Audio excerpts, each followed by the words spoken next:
All right, we have a few more people trickling in, but we'll go ahead and get started in the meantime. So thank you all so much for being here. This is a Paleo Perks special. So we are a Paleo Early Career Research weekly seminar. And this week we are bringing to you this kind of special edition that is communicating geoscience in a changing climate, where we're going to get to hear from some experts in geoscience communication and learn more about kind of the field of science communication and how we can all do better at it ourselves. Just give me one moment. There we go. So the format of today's seminar, we'll start with this welcome and introduction. We'll introduce you to the panelists. Then we'll have a panel discussion with some pre-written questions for about the first 30 minutes. And then you'll have the opportunity to do an audience Q&A. So any questions that you might have, our guests will be able to field. Next, we have a tea time, which is a more casual opportunity to chat with the panelists. I think most of them will be able to stay with us for that. And so that will be an opportunity to hear a little bit more in a casual setting what they do and any advice that they have. Throughout the panel, if you have any questions, please send them via chat to our questions at PaleoPerks host, which is Aharna this morning.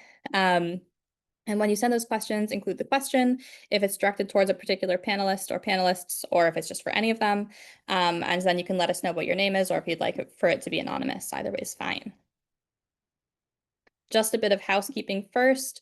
You should have had to sign the code of conduct in order to participate today. So we ask that you abide by our code of conduct and be respectful to each other and to the hosts today. Everybody should be muted, so please remain muted for the duration of the talk. And as we mentioned, you can ask a question at any time by sending it to the questions at PaleoPerks host in the chat. I think the chat format has changed a little bit, but it should still be fairly self-explanatory. Just start a new chat and send it to questions at PaleoPerks. And then once we're in the audience Q&A, you can also use the raise hand function. If there's any technical issues, you can also send those to the questions at PaleoPerks host. Closed captions are built into Zoom. They should be showing, but if not, you can use the CC button to show or hide them. And we would welcome your nominations of outstanding early career researchers. So we'll have the link in the chat momentarily. And then at the end, we'll also send you a weekly feedback form. Particularly since this is a deviation from our usual seminar, we'd be really eager to hear who you are, what brought you here, what you're looking for in this sort of seminar. And so we'd be really appreciative if you could fill that out.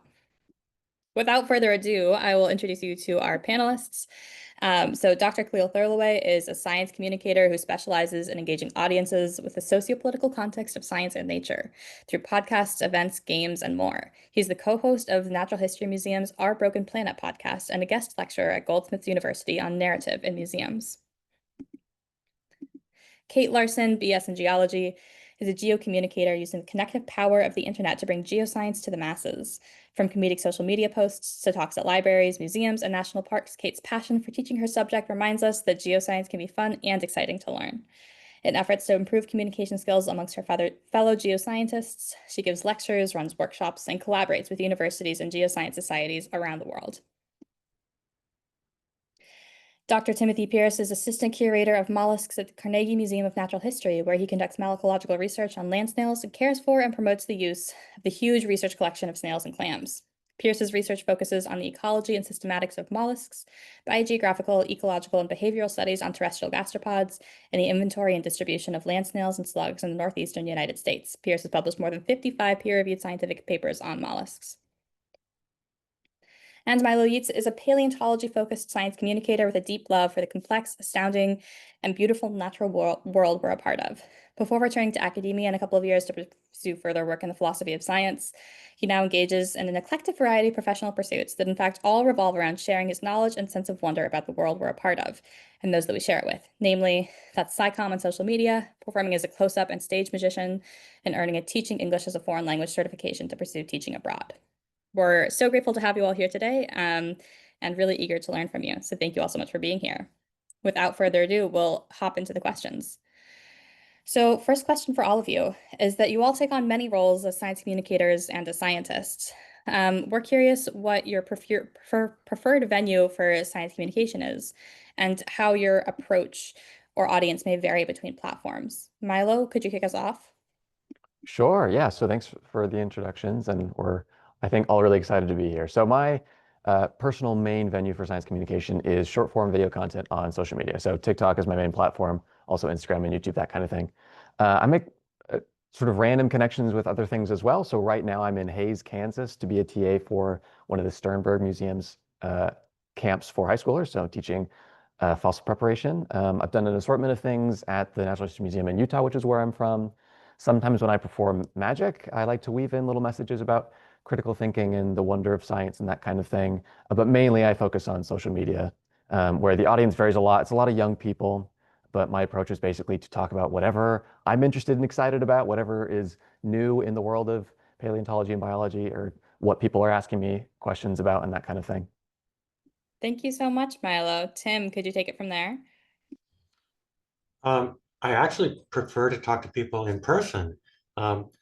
That really gives me an opportunity to, pay attention to their expressions to find out, are they actually listening to what I'm saying? Are they following, or are they sort of lost? So I can adjust what I'm saying if I have them right there. So in small groups is the best, but even talking to a whole room full of people, I can read the room and see if I need to go faster or slower. But yeah, also when I'm recording things for a video, I have to make certain assumptions about my audience, like maybe their age level or their knowledge level or their what language they're even speaking. So I seem to be pretty successful at it. So either I'm judging them accurately, or my audience might just be self-selecting. The ones who don't get it don't watch it. But yeah, so I used to use TikTok. Now I'm more on Instagram. Awesome. Thanks, Tim. Khalil, how about you? Personally, I find social media uh, way more work than I have the bandwidth for. So I don't do a huge amount of direct audience engagement through social media. Um, I would say my preferred kind of avenues of communication, there's kind of two that seem quite different, but they satisfy different aspects of what I like to do. There's my my greatest love is podcasting. Working in audio, I find really liberating because you don't need to worry about what something looks like. You don't need to worry about props or anything like that. It's literally just putting everything into like how a sentence sounds, how your voice is conveying it, and kind of the audience as well is only engaging through one sense.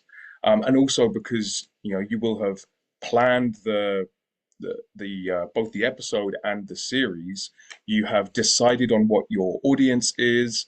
You have like lined up things like recorded segments in advance and stuff, and so it feels like you have lots of parameters in place that allow you to just relax and do your best. On the flip side of that, I really love live in-person events as well. Partly for a similar reason to Tim, that you can, you know, uh, establish a direct rapport with the audience, and you can, judge things as they're going. But also, because I like to do comedy, like kind of science and politics and comedy all in one. And so when you're in a venue that people have come to laugh and they are laughing, their guard is down. So then you can get unexpected connections in your content, and you can use the absurd to talk about the serious, and the serious to talk about the absurd. So I really, really love that as well. Thank you so much, Khalil. And Kate, how about you?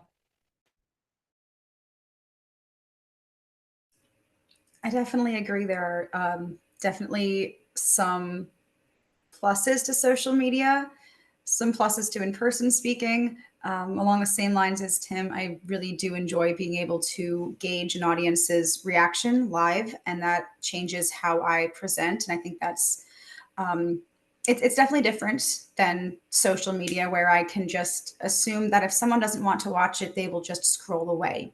So I have to assess, all right, well, how do I make sure that people don't scroll away?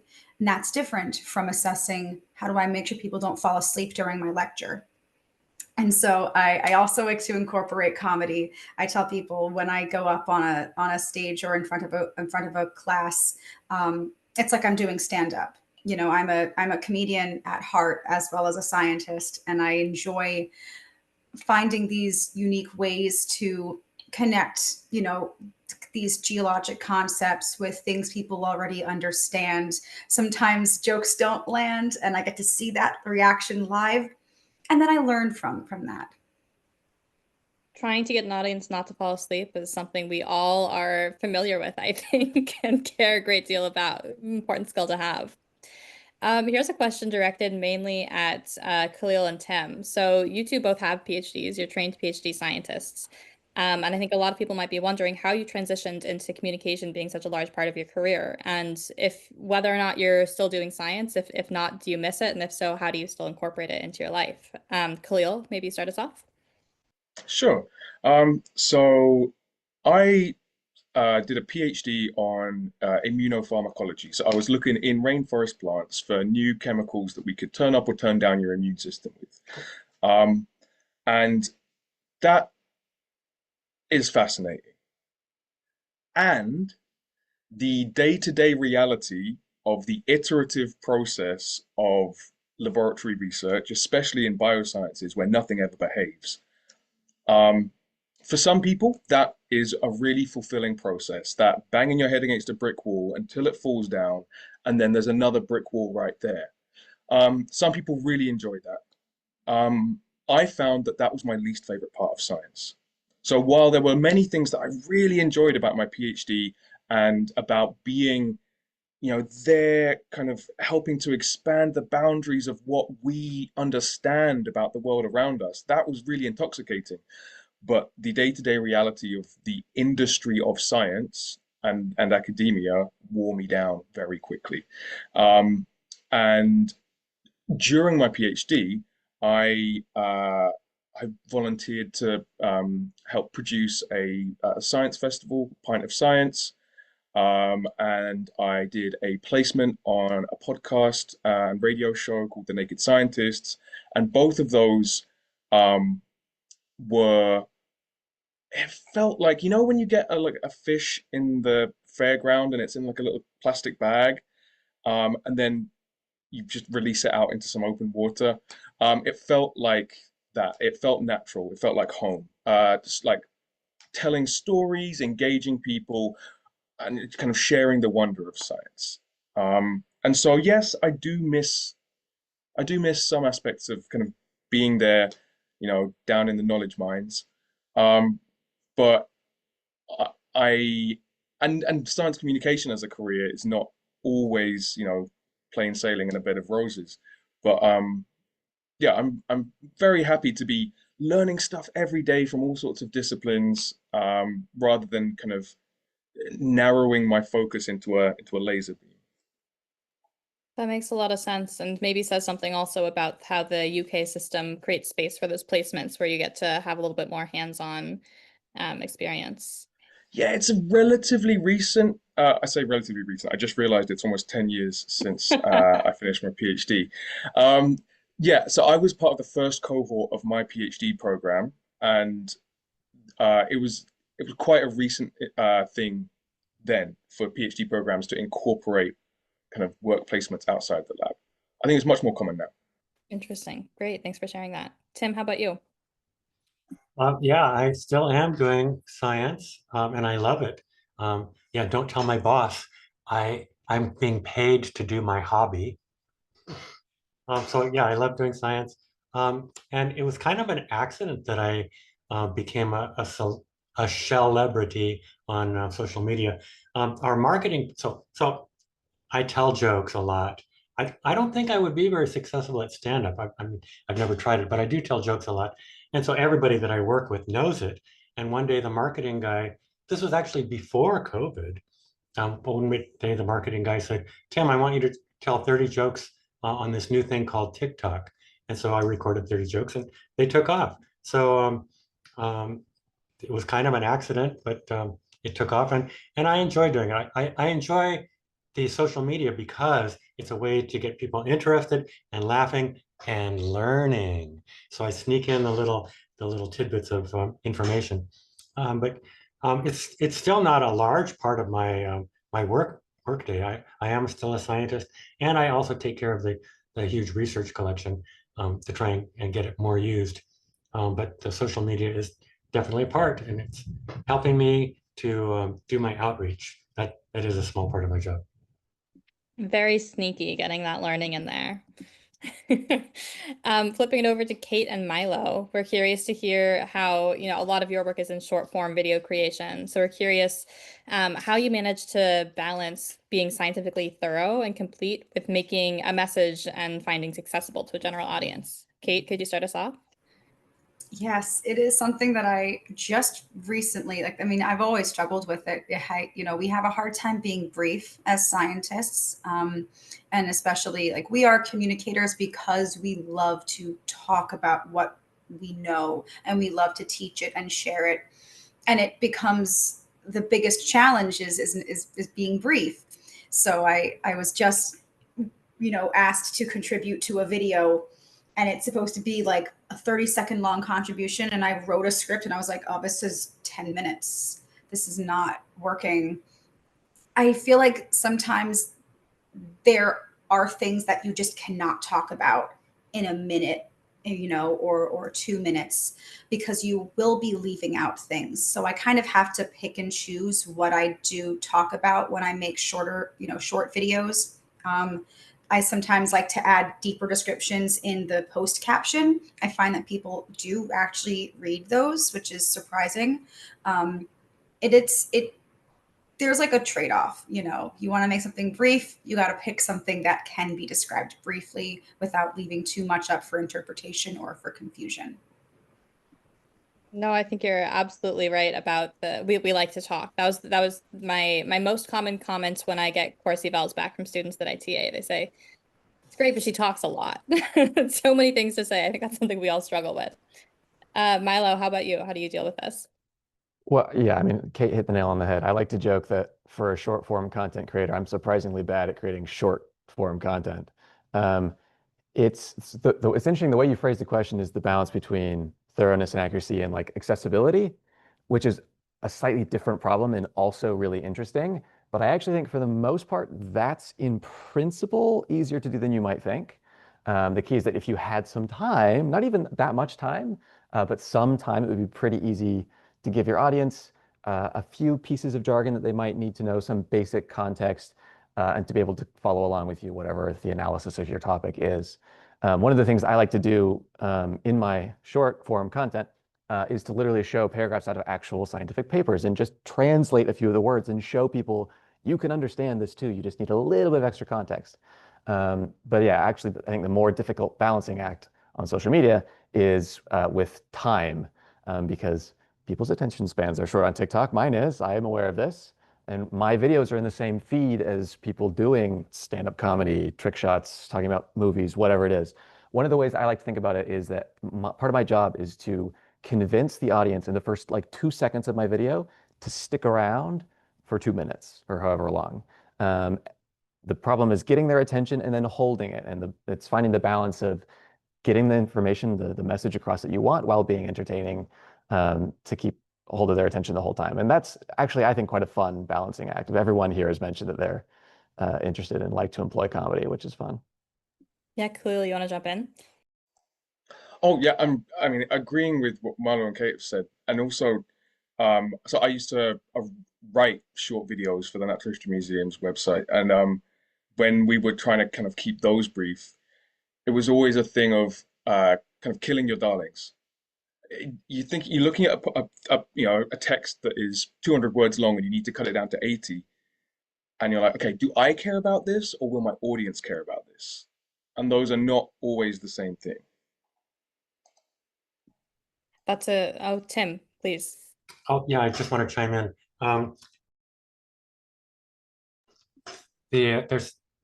guess it's the elevator speech. It's a concept, and so you need to be able to summarize your research or your topic in the amount of time it takes you to ride an elevator with somebody. And it's actually a good thing to practice. Figure out how to tell somebody in the elevator speech what you're talking about. Are you familiar with the Annals of Improbable Research? It's a humor magazine, and every year they do something called the Ig Nobel Prize ceremony. They hold it at Harvard, and they do something called the 24/7 lectures. So these scientists have 24 seconds to describe their speech or their project, and then they have to summarize it in 7 words. And it's amazing. They are able to do it. So yes, even though it might seem hard, we can do it and make it accessible to people who are not scientists. Thank you all so much. Y'all had such interesting tidbits to share with us. Thank you. Now moving on, we're wondering how you see science communication fitting into a world where artificial intelligence is taking on a greater significance. Tim, can we just pass this right back to you? I guess my fear about artificial intelligence is that it often gets things wrong. Sometimes it hallucinates or just it's outright wrong. And the problem the reason that it bothers me is I might know that it's wrong, but not everybody who sees it will know that it's wrong. And the things that I don't know what it's talking about, I won't be able to tell that it's wrong. So to me, that's the biggest fear about artificial intelligence. And so I think that I trust a real person better. But I also want to point out, real people get it wrong sometimes too.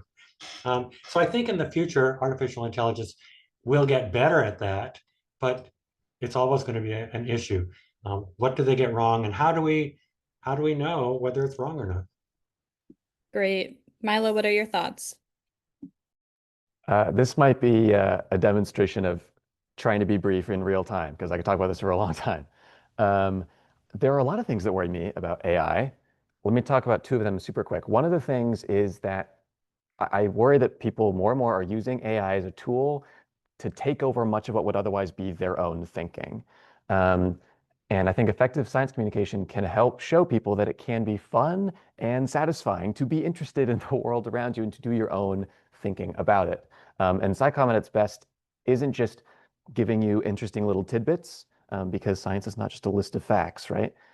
SciComm at its best also shows you how we know those things, and also what are the things that we don't understand about a particular question and what we might do to get us closer to that.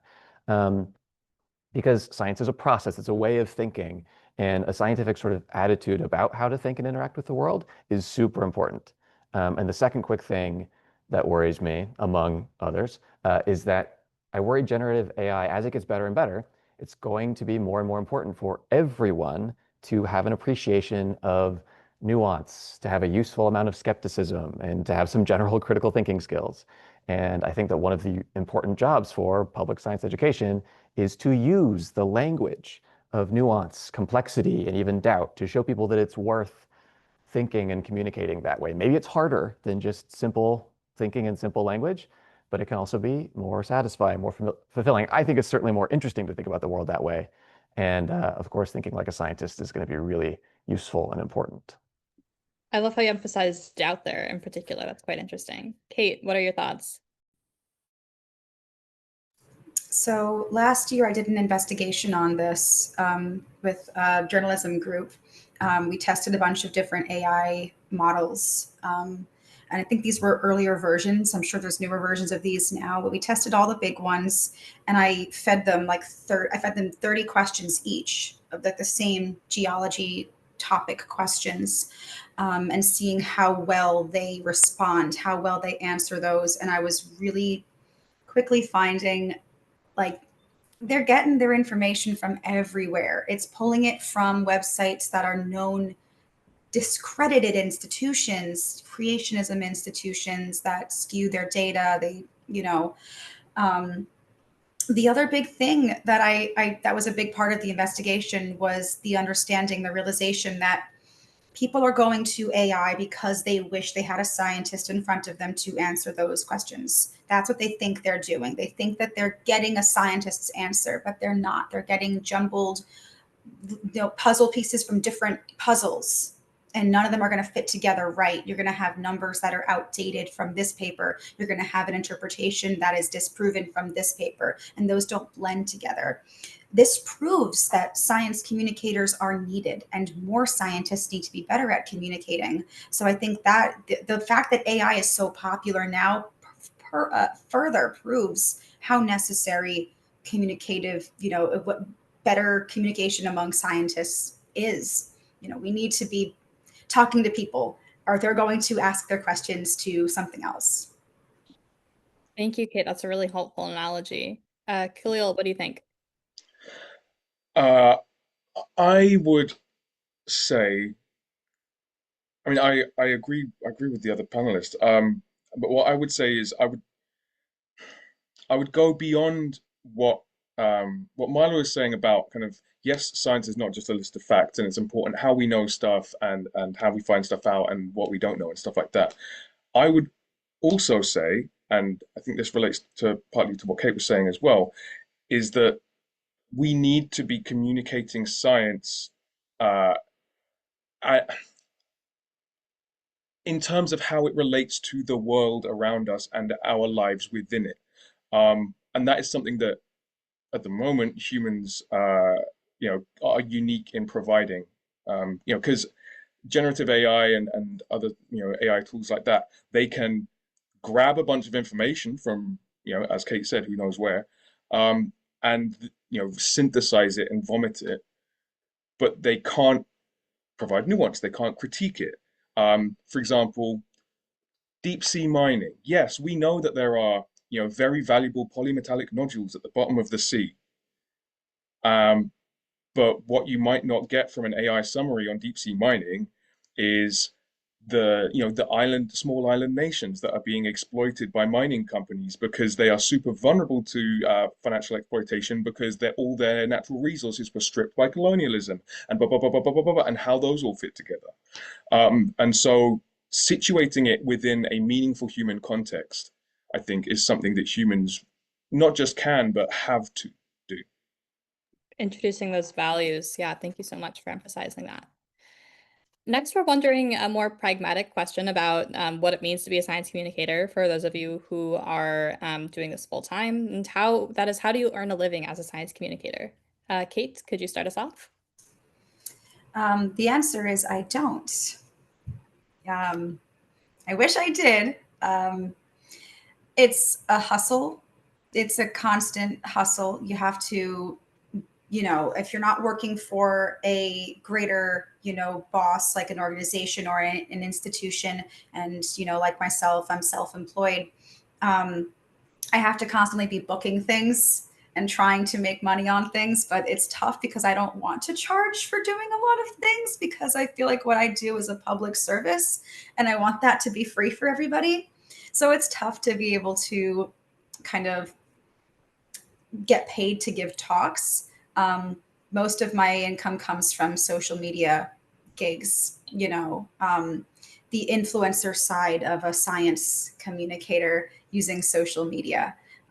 So yeah, trying to pick projects and, companies that I feel are appropriate to work with. That's how I, earn the money that I can to be able to give talks at elementary schools and museums. So that's where that comes from. I'd like to be able to actually earn a real living from it one day.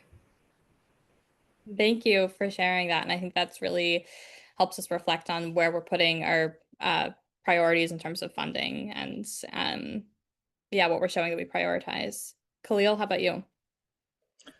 Well, as an illustration of what Kate said about working for a larger organization, for the first 8 years after my PhD, I worked in large museums. So I spent 3 years at the Science Museum in London and 5 years at the Natural History Museum.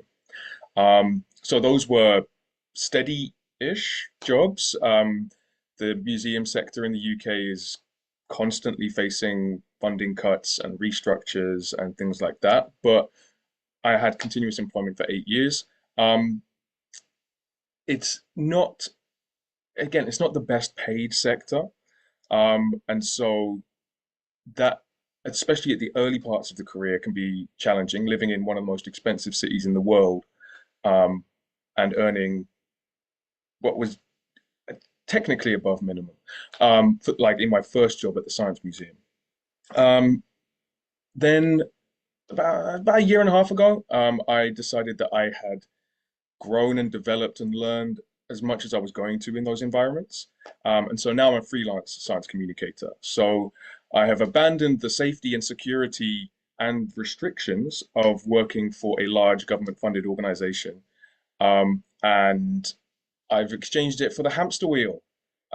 So I make my living partly through I will every few months I will do a big gig for a big organization. So I will produce a series of events for a big museum or something like that, and that will keep me going for a couple of months after that ends.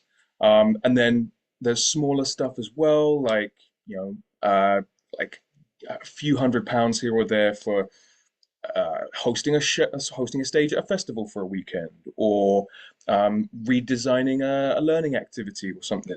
So it's a mixture of big and small things. I also recently got an agent to represent me for performing and hosting work. So we'll see where that goes. But it's a mixture of trying to get kind of bedrock stuff that will keep you going, and then kind of the fun sprinkles of other stuff, and then trying to build kind of other avenues and progress and grow continually as a professional and as a performer. Really helpful for folks who are thinking about maybe getting to that space. Milo, how about you? My answer is going to be pretty similar to Kate's. I don't. I make some money from TikTok when videos do particularly well. I make a tiny little amount of money from Patreon, which in fairness, I have barely advertised. But yeah, science communication is not my main source of income. It'd be great if it could be more one day, but it's not currently. I actually make most of my money performing magic shows. And so I like to weave in a little bit of science communication in there when I can. And I've also recently got my teaching English as a foreign language TEFL certification to allow me to look into moving abroad to teach English. And when I do that, I hope that that will also allow me to be more consistent in making content in science communication and putting more energy into the things that might make that a greater income source for me. But these are future things. Thanks for sharing. And I think this is an important thing for us to note, is that PERCS as an organization does not currently have funding to compensate speakers. And so you're all doing this out of the kindness of your hearts, and that you are taking the time to do this without compensation is both something we really appreciate and a testament to your character and priorities, but also, I think is a great example of how this world works, I would imagine.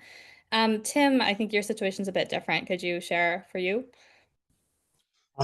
Right. I don't make any money off of the videos um, that I do. It's part of the museum. The museum is actually making the videos, and I'm just the star in it. And so I don't think that my salary increases because I do them. And if I didn't do them, I don't think my salary would decrease. So no, I don't get rich by doing these videos. Money-wise, I do get rich, by the knowledge that I'm sharing content for people who enjoy it, and that I'm sneaking those little science facts in there. If only we could buy food with science facts. We should all be so lucky. So here's our last kind of pre-written question before we turn it all over to the audience. And here we're really trying to really learn from you as much as we can, where many of the folks in the audience and all of the committee members for PaleoPercs were all full-time early career paleoscientists. And so you are the experts. We want to learn from you on geoscience communication. And so if you could give a message to this room full of scientists who want to do and communicate impactful paleoscience, what would you say? Maybe I'll start with Khalil. Why does it matter? Like, science communication is valuable in all sorts of ways. And so, yes, like fun facts that get people kind of interested in science in general and in specific topics in general is valuable. But we need more as well.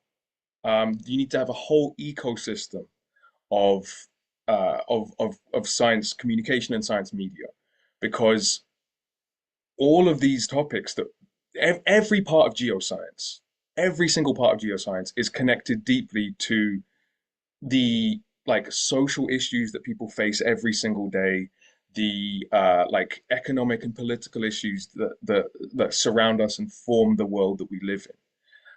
And too often, science and society are seen as separate. Science is in this beautiful spherical vacuum at 25 degrees centigrade and 1 atmosphere of pressure. And anyone who tells you that is lying to themselves or you or both. So it is absolutely vital to think about, okay, this is an interesting piece of science, but why is it meaningful? Why does it matter? So like, I did a comedy show on the politics of life in an anthill. Is it an anarcho-socialist utopia or an authoritarian dystopia? The answer is both. But I just enjoyed looking at ants and seeing how they scurry around and learning about pheromone trails and stuff. But then it got me thinking about how that connects to the systems that we live in. And that can be very powerful. Bringing the E.O. Wilson in every day. I love it. Cate, how about you? What's your answer?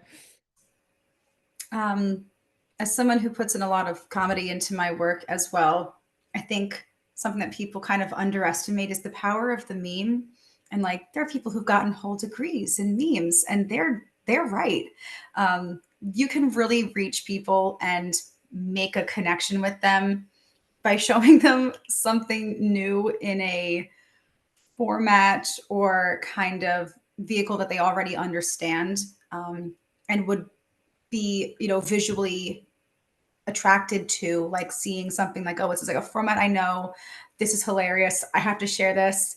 It's a shareability of it. You want people not to not just retain what you told them, retain the information that you gave them. You want them to remember it and to share it with other people. I heard someone years ago talk to me about a meme that I made in community college and posted on my Facebook group page, and they were like, oh, I saw this meme years ago, and it made me think about pebble rounding. And I was like, I made that meme, and you remembered that all these years later, and now you know what that means. And that's it's like a mnemonic that you'll never forget.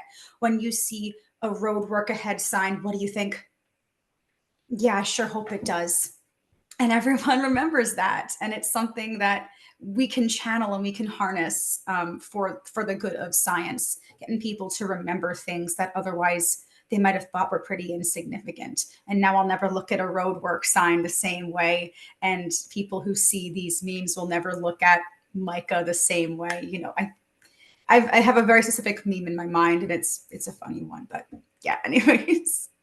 That's fantastic. Thank you for sharing that, Cate. And that I find that so true. I remember the other day I was talking about the taxonomic classification of the oysters that I study, and somebody like a robot just started reciting King Philip and remembering all the mnemonics for Linnaean classification. It's funny how those things get locked in our brain.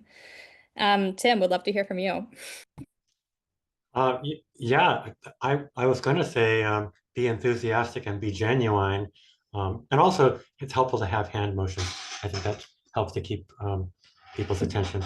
So those are the things that I think I would use. And what Khalil was saying, that's really important too.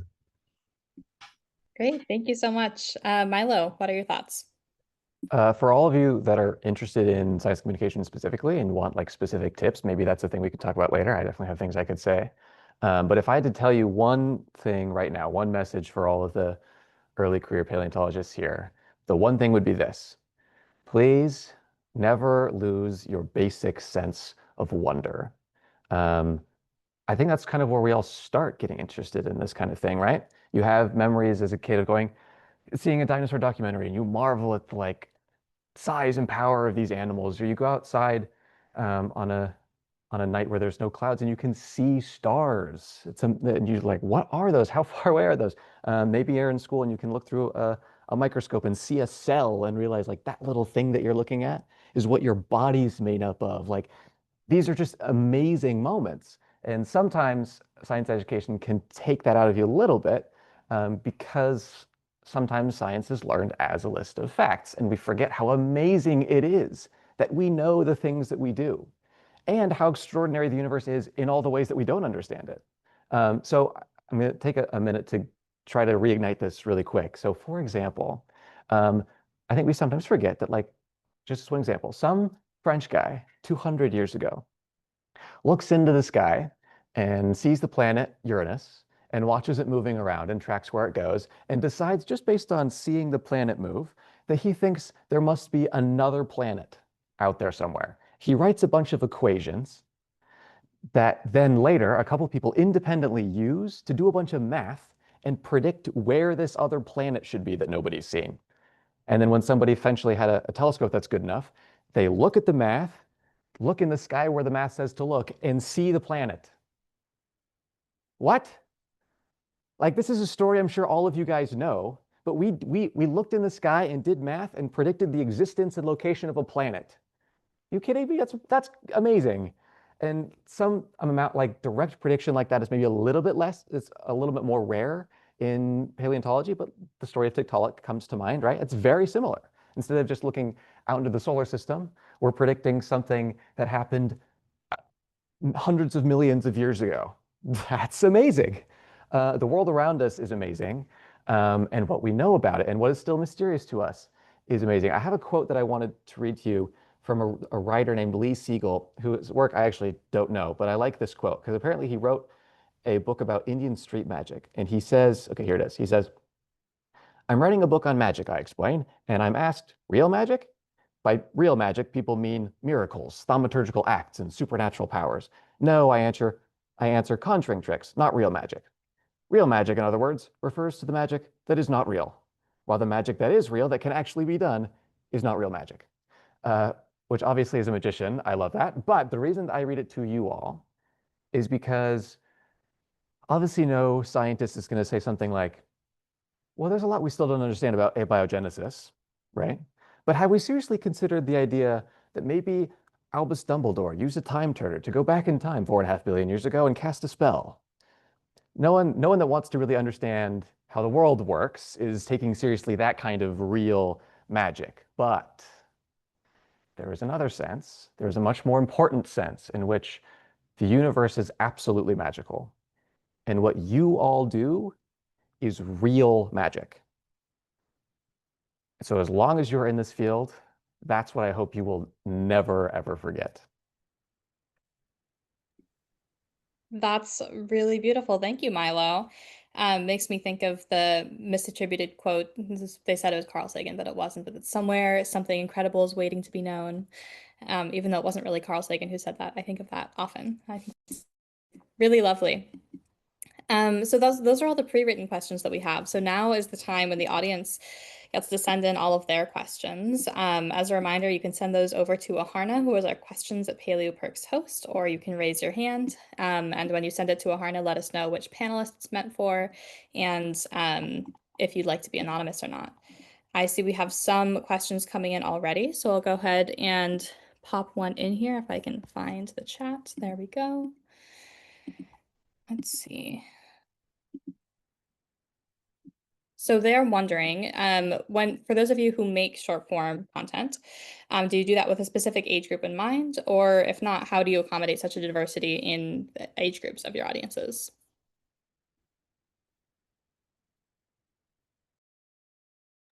That's a great question. I guess I'll tackle that one first. I mean, so one of the nice things about like TikTok, for example, is you can look at your analytics and it'll tell you things about your audience. So I have a vague idea of like the age group of people that are watching. It's mostly young people, young adults, maybe sort of high school through 20s and early 30s, kind of. So I have that in mind, certainly. One of the things you can do is just make a variety of kinds of content. Some that are super short, like basically just you do a video that's using a viral sound or something as a meme, or something that's like, let's dive into this recent published paper for 3 minutes. One of the things that I like to tell people that are doing SciComm is to try to be sort of Vsauce style. So if people are familiar with Vsauce YouTuber, I think he even gave a TED talk about this at one point, where like if you watch one of his videos, it starts in one direction, and then 2 minutes later, you forget what he was talking about at the beginning because he's gone somewhere else. And then he goes somewhere else and he brings in some other example or uses some other completely different field to talk about it. And then by the end, it all like makes sense together. So being very varied in the ways that you talk and the kinds of examples that you're using, and things that you're trying to get across the point is useful so that whoever's watching is going to have something interesting to sort of follow along with. Yeah, I have to make assumptions about, well, I tell a lot of puns in my videos, my short videos. And so I have to make assumptions about what level of puns people will understand. I think I have a lot of people from other countries, sometimes not English. English is not their first language. And so I wonder how well this pun is going to work, but I'm surprised, constantly surprised at how well they do work. So I think that there are a lot of very clever non-English speakers out there who can understand the puns. So I do have to make some level of assumptions, but just go for it and see, yeah, like Milo said, see how it works. For me, I make videos that I think are fun. That's how I built my platforms. I just made videos that I thought were funny, that I thought were cool. And it turns out other people think that they're cool too. I'm not trying specifically to target any audience or pander to an audience. I wouldn't like I have a hard time making content for like especially social media content because I don't know what people outside of my own age group find funny. And that definitely is visible when I talk to a room of teenagers and my jokes do not land with them. Um, Social media allows me to, I can see who my demographic is, and I'm just kind of rolling with it. Like, I know that there are some older men who watch my videos, and I'm like, all right, well, I know why like half of those are watching my videos. I'll see that there are a lot of teenage girls that follow me on TikTok, a lot of girls under the age of 24, and I know why they're watching me. And I take into account the things that matter to me. I want to continue doing what I'm doing because they're already enjoying it and it's already making a difference. And I see that in the responses that I get and the feedback. And I see that when I scroll back at some of my old videos that still circulate, people still like them. And I'm like, you know what? That was really funny. I see why someone went back and liked this 4 years later. It was funny. I spend too much time scrolling on my own page. I'm just like, wow, I wish that joke landed more. I wish that one did. My favorite video I ever made, probably the funniest one, was a really, really niche mineralogy joke. And very few people got it. But the people that didn't get it, it was an opportunity for them to learn, an opportunity for me to make a comment and respond to them, answer their questions. So when people don't fully get it, because I'm making it for another audience, especially when it comes to geology jokes and geology memes, people want to be in on it. They want to understand. And it's an opportunity to invite them into this community. It's a teaching opportunity. I take every kind of opportunity there is to get people to think about this in a different light. And it's working so far. So I'm gonna keep doing what I'm doing. That's incredible. That's the best motivation to study petrology. It's like learn the rocks so you get the jokes. Kate, there's another question for you in the chat. And Diana is wondering how you deal with challenges as a woman in science communication. They're saying that they find it exhausting when their knowledge is questioned more than male colleagues when they communicate on social media. That was something that I experienced a lot in my early days of communicating on TikTok. I used to get people tagging Hank Green in my videos and asking him to confirm if what I said is correct. And for those of you who don't know, Hank Green is a chemist and he doesn't know the answer to geology questions. And I've seen him incorrectly answer geology questions. So that was something that frustrated me. And I would talk about it. And it was really the feedback that I got from other people. I'd said, hey, this is really frustrating me. How do I deal with this? And it was a lot of people responding and really just showing they care. there are way more people who are going to care and listen and trust and respect you than there are people who are going to disrespect you. And it was that, reiteration of that. It was kind of like feedback I needed, reassurance that I needed. And I felt better after that. I don't really pay attention. Those comments come in so far and few between now because I've built up a reputation among the people that do care about what I have to say as a woman. I've built up a reputation among women and men. And at some point, Hank Green responded to one of those comments on my video. And he said, I don't know, she's the expert. And that I think was the best, that felt great. But no, the best thing was having a lot of people, being like, yeah, I obviously I'm going to trust you on this. Don't listen to that. As it can be hard to ignore those things. It is just, you can just delete those comments, or you can use it as a teaching opportunity. List off your credentials. Other people can come across that comment and they'll be like, oh, okay. This is why we should listen to her. This is why she's a valid, voice on this topic. It's a little bit of perseverance, reassurance, and, taking every opportunity. Thank you, Cate. And what a great lesson as well in the importance of the online community that we're a part of ourselves and the role we're playing in the comment section and and contributing to one another. Thank you for sharing that. Here's a question for any of you from an anonymous viewer wondering how you navigate combating or correcting misinformation on social media. Do you feel a responsibility to combat that misinformation, or do you trust that the correct information will be passed on through the algorithm? Could I jump in on that? Milo, do you have anything on this? I certainly have things I could say, but you go first. Okay. This is something that I have learned. Sometimes it's better to avoid. There are absolutely times where you need to pick and choose your battles. There are times where the misinformation that's being spread is very dangerous, especially if it has to do with current events, eruptions, earthquakes, massive weather things. I don't talk about weather too much, but there are times where things go viral and they're very dangerous information. And that is when you have to kind of combat it. Where I choose to stay away most of the time is where it's something that I think will take years off of my life to explain. And it isn't really doing a lot of direct harm right now. And I think they're like conspiracy theorists is a big one. Yeah. On the other hand, there are times where I'll see a fellow science communicator or a fellow educator that is incorrectly describing a topic.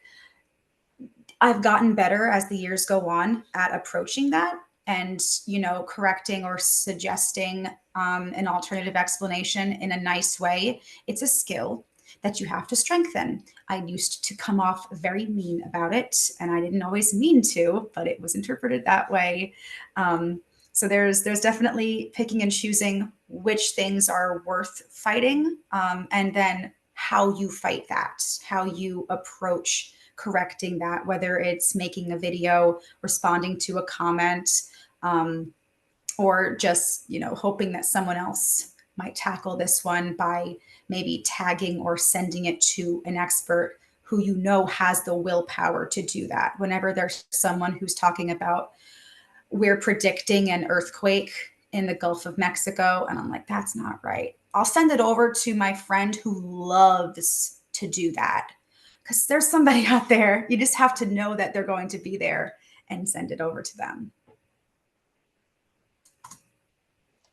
Yeah, so sending it over is probably better than snitch tagging, because if you're not 100% certain that they want to get involved in this, then that can lead to them getting involved in something that they didn't want to be. I kind of found the second half of that question, or the last phrase of that question quite funny. The idea that you can trust that correct information will be passed on through the algorithm. What about our experience of the internet thus far, especially social media, makes you think that that is going to happen? And yes, we do, as scientists and science communicators, have a certain duty to, fight misinformation. But like Kate said, you gotta you gotta learn to balance that with your own health, because there is enough misinformation out there for every single one of us to spend 25 hours a day combating it, and there will still be a mountain of excrement there. So yeah, I absolutely second what Kate says about picking your battles. I'll throw in an extra thing on that. I think Kate sort of took some of the main things on this balancing act, which is like if something is super viral and especially relevant to people's lives and is going to cause like panic or anxiety, okay, that's worth addressing. The opposite end where it's probably not worth it is conspiracy type thinking. I got started doing science communication, responding to like really bad science claims on a YouTube channel, kind of as a joke, because my high school friends, when I was like a senior in high school, found a YouTube channel where the whole point was that they thought paleontologists were all just scamming people because dinosaurs didn't exist and fossils are a hoax. And so I made videos like responding to this, and I made like flat Earth videos and stuff too. I'm not interested in doing flat Earth anymore. We don't know, because basically nobody believes the Earth is flat, and it's not worth it to bring it up. On the other hand, there are sometimes things where if it's clear to me that there's actually something you could teach by responding, then I will. So one of the things that like somehow every 6 to 9 months gets passed around on TikTok that T-Rex was a dragon and had wings. The stubby little arms are actually wings. I'm sure everyone's seen this. And for a lot of us, we're kind of tired of it and don't respond to it anymore. But at least at first, it was like, okay, this is an opportunity to talk about like the anatomy of like what an ostrich wing looks like and what a T-Rex wing looks like, and then what like other wing shapes are like. And let's talk about critical thinking and tetrapod anatomy, and that we can actually learn something there. I'll throw in just one more quick story. I had the great pleasure of meeting and talking to Dr. Donald Prothero, who's an excellent science writer, near the end of last year, and he was telling me about something that he used to do like decades ago in his evolutionary biology classes that he taught, where he would basically, after the course had gone through, all the students had learned all the things. At the very end, he would assign half the group randomly to play the devil's advocate, young Earth creationist, anti-evolution deniers. And they basically would learn like that half a dozen like gotcha phrases or whatever. And the other half would be the responders on the behalf of science. And they would have a debate. And every single time, the actual science would lose. And the point was that you can know what's really true and correct about the world, but because the universe is complex and it takes some understanding of what's going on, the person that seems like they have the simple answer often seems like they are right, and just being confident goes a long way. And so it is oftentimes not helpful to respond to people that are not reaching a huge audience and who are maybe have ulterior motives or are really simplifying things. It's not really worth it to try to pry that open and show you all the deep complexities if it's just getting a faulty message out to a lot of people. Everyone said it's a balancing act. So there's more context. Thank you so much. And I see we've reached the top of the hour, so I want to move us along to the next portion. So next in a moment, we'll have an opportunity for tea time with today's speakers, which is an opportunity for audience members to unmute themselves and have more of a chat. I know there's some questions that were sent to us that we didn't get the chance for, so it'll be a great time for that. But before that, we want to make sure that we send you this weekly feedback form once again. We'd love to hear who you are and what you're looking to get out of today's seminar. And an invitation for you to join us in 2 weeks for the next seminar, which is going to be from Iban Goni on biotic interactions in the Cambrian, which we're very excited for. So we'll see those links in the chat momentarily. And in the meantime, we'll have just a quick 2-minute bio break before we come back. So feel free to turn off your camera and audio. We'll be back in 2 minutes.